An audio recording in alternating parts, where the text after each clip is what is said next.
In early 2025, the Salinas City Council voted to repeal a controversial rent control law, a move that sparked heated debate across the community. It was initially designed to cap rent hikes by limiting annual rent increases for multifamily units built before February 1st of 1995. Went into effect January 1st of this year, so it hasn't been in effect for long. It requires landlords to register all of their residential properties within city limits, also required landlords to provide relocation assistance for tenants facing no-fault evictions. During a contentious public comment period tonight, several landlords voiced their opposition, while many renters urged the council to keep the program. I don't understand how you expect our youth to come back to Salinas knowing that they can't afford it. So I don't think that you're even considering your grandkids. I don't think you're considering the future generations. You can't lock the rent in place with more people coming in. You're still going to have the same problems. You're still going to have people living in garages. You're still going to have people living in sheds or tiny little ADUs. In addition to repealing rent stabilization, the City Council also voting tonight to bring back a rental assistance program. The debate over affordable living is a very well-known phenomenon. In many large cities, the issues of gentrification has been a great topic of debate. Many long-term city dwellers have found themselves priced out of the market concerning their housing needs. In the city of Salinas, there are simply too many people and not enough affordable housing. Some advocates for rent control have put the issue onto the ballot. Voters successfully approved a rent control program in November 2024. Very recently, the Salinas City Council overrode the initiative on affordable housing, and this has raised a considerable uproar.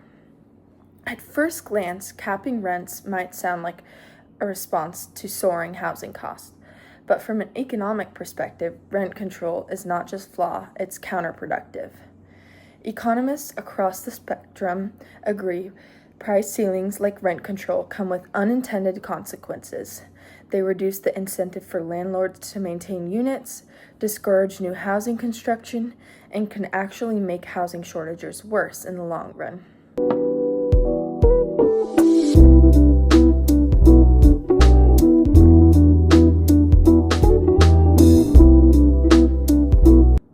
According to an article from the MontereyCountyNow.com, they give examples of interviews from the city council meeting. One renter, Maria Gomez, said in Spanish that she received a notice earlier that day of an 8.8% rent increase. She says, "It is really hard to be able to make ends meet. Please listen to us. Thank you."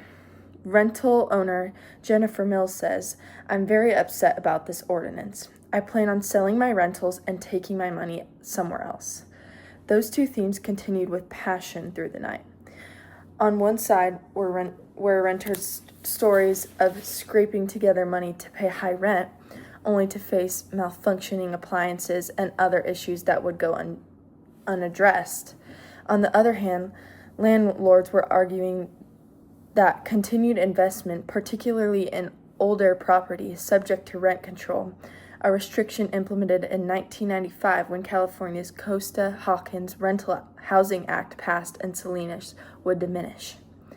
Take San Francisco, for example. A 2019 study published in the American Economic Review found that rent control lowered rents for tenants lucky enough to have it, but landlords responded by converting rentals into condos or Airbnbs, shrinking the overall housing supply and pushing up prices for everyone else.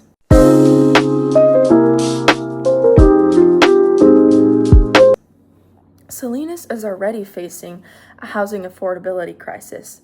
According to KSBW News, it's one of the most expensive rental markets on the Central Coast.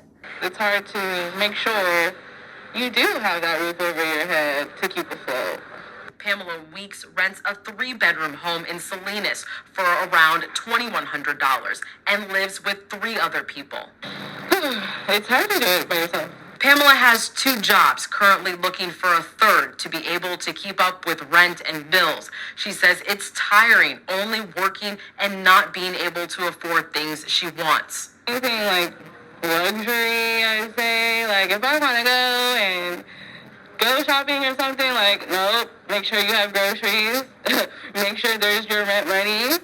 Like, you can't really do anything, like, fun, really. Like, you're just always on the go, like, focused, like, working. Like, it's kind of stressful. Even when income goes up, it's still not enough to match living here. I mean, that's hard trying to keep up. It's a lot of money. So we did an online search to see how just expensive rent is, and for a one-bedroom on the Central Coast, it's at least $1,700 to $800, and it gets pricier from there. A 2 to 3 bedroom home or apartments are at least $2,100, and again, it does go up from there. That does not include utilities, and renters are telling us that you have to have at least 2 times the money just to qualify. Again, that really puts a lot of people in a bind with having extra spending money. Aaron. But putting artificial limits on rent isn't a long-term fix. It's a band-aid that can cause deeper wounds. Developers shy away from cities with rent control. Property owners defer maintenance. And renters looking for homes, they get priced out or locked out altogether.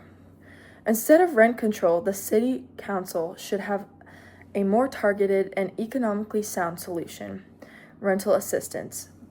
This approach helps tenants directly without punishing landlords or shrinking the rental market. The goal should be housing abundance, not scarcity. When the government respects market signals while still protecting the most vulnerable, everyone benefits. Rejecting rent control doesn't mean abandoning the goal of affordable housing. Salinas has other potentially more effective tools at its disposal, solutions that address the problem. They can incentivize affordable housing construction. One of the most direct alternatives is to increase the supply of housing through incentives for builders. This includes density bonuses, which allow developers to build more units than normally permitted if a percentage is set aside for low or moderate income tenants. They can also use expedited permitting, which fast tracks projects that include affordable housing, cutting down bureaucratic delays, and lowering development costs. Rent control failed in Salinas, but the fight for affordability must not. The city now has an opportunity to pursue refined, long-lasting strategies that expand housing supply, protect vulnerable renters, and keep our communities diverse and livable. Let's build more, let's build better, and let's build our community back.